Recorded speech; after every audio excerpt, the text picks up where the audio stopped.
Madame la Présidente, Excellences, Mesdames et Messieurs les représentants, chers amis, j'ai l'honneur de me joindre à vous en personne pour l'ouverture d'un des événements annuels les plus énergiques et les plus dynamiques du programme de travail des Nations Unies, la session annuelle de la Commission de la condition de la femme. Je vous souhaite la bienvenue à toutes et à tous, ici et en ligne. Cette année, la session de la Commission de la condition de la femme aborde l'une des questions les plus pressantes de notre époque. Les situations d'urgence sans précédent causées par la crise climatique, la pollution, la désertification et la perte de biodiversité, associées à la pandémie de Covid-19, ainsi que les répercussions des conflits nouveaux ou en cours, se sont accélérés et intensifiés, donnant lieu à des crises généralisées et interdépendantes qui nous touchent toutes et tous, mais pas de manière égale. Partout, ce sont les femmes et les filles qui font face aux plus grandes menaces et subissent les préjudices les plus graves. Partout, les femmes et les filles passent à l'action pour lutter contre les crises climatiques et environnementales. Et partout, les femmes et les filles continuent d'être largement exclues des lieux de prise de décision. Les femmes et les filles qui vivent dans les petites nations insulaires, les pays les moins avancés et les zones de conflit sont les plus touchés. Lorsque les ressources naturelles locales, comme l'eau et la nourriture, sont menacées, ce sont les femmes qui souffrent le plus et qui ont le moins de moyens pour s'adapter. Les crises environnementales et les phénomènes météorologiques extrêmes tels que les sécheresses et les inondations affectent de manière disproportionnée les agricultrices, leur alimentation, leurs revenus et leurs moyens de subsistance. Il apparaît de plus en plus que le mariage et l'exploitation d'enfants sont liés à la crise climatique.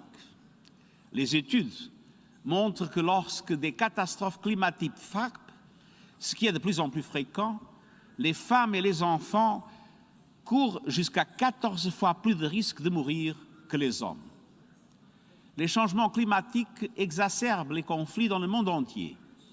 Et les femmes qui œuvrent à la consolidation de la paix se retrouvent souvent en première ligne tout en s'efforçant de faire vivre leur famille et leur communauté, même dans des situations de crise multiples et étroitement liées.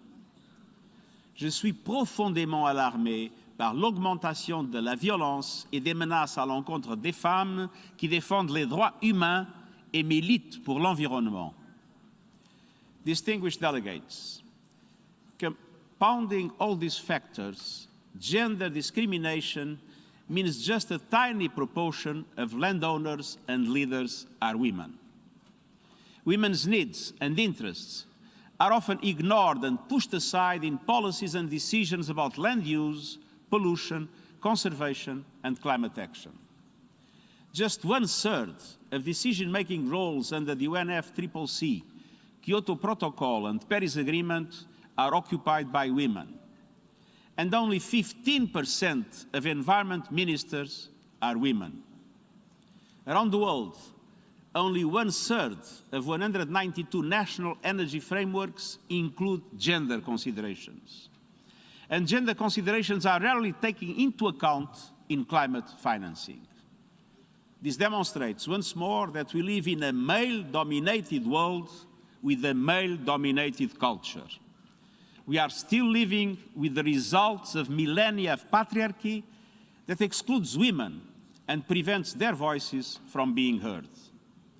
We cannot realize any of our goals without the contributions of all. And this is why everyone, including men and boys, should be working for women's rights and gender equality. Distinguished delegates, the Paris Agreement is essential to the rights of women and girls. Addressing biodiversity loss, land degradation, and pollution are vital to creating lives of dignity for all on a healthy planet. But we will not get there without women's full and equal participation and leadership. Women and girls Leaders are at the forefront of the climate and environmental movements. Women farmers and indigenous women are authorities on managing resources sustainably. Women policymakers are essential to plan a future that takes everyone's interests into account. Women economists are rejecting outdated male-centric models and metrics, putting equality and sustainability at the heart of their work. Women lawyers are speaking up for the vulnerable and taking on powerful business interests that threaten their livelihoods. Women scientists are bringing new perspectives to sustainability and renewable energy. And women and girl climate activists are standing up for everyone's rights to a livable climate now and for future generations. In every sphere, women's voices, rights and contributions are vital to build the sustainable economies and resilient societies of tomorrow. My first ever report on the links between the climate emergency and gender equality outlines concrete steps to put women and girls at the center of climate and environmental policy. Distinguished delegates, over the past 2 years, gender inequalities and injustices have been highlighted and exacerbated by the COVID-19 pandemic.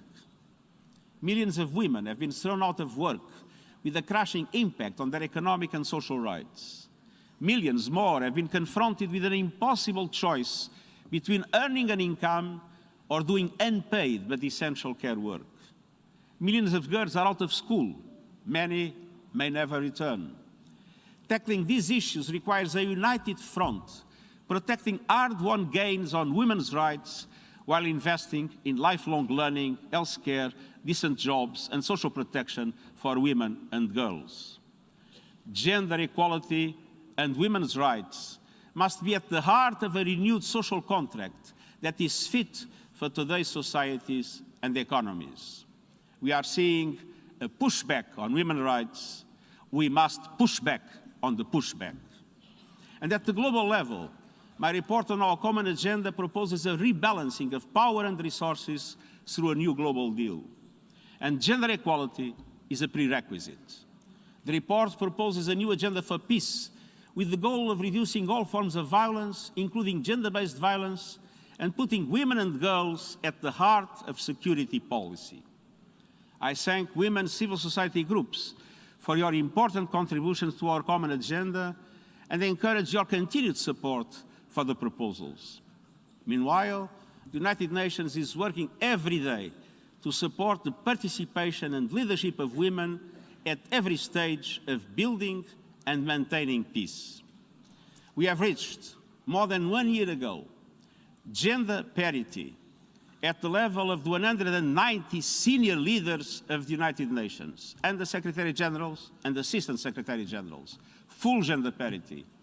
And we have full gender parity in the leadership of country teams, the resident coordinators.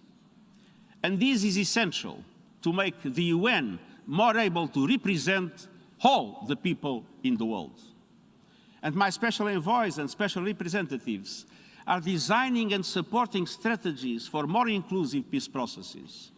Gender advisors in our special political missions promote women's participation and ensure women's priorities as integral to all our political efforts. And we work closely with women's mediation networks in Africa, the Mediterranean, and beyond. This is not only a matter of justice. Women's equal leadership and participation are vital to create peaceful, resilient communities and societies. We cannot separate the perilous state of peace in our world from long-standing structures of patriarchy and exclusion. And the war in the Ukraine is another clear demonstration of this affirmation. Distinguished delegates, the climate and environmental crisis, coupled with the ongoing economic and social fallout of the COVID-19 pandemic, are the defining issues of our time. Our collective response will chart our course for decades to come. To forge the sustainable future we need, women and girls must be front and center, leading the way. Your work in this Commission is vital to that effort, and I wish you a successful meeting, and I thank you.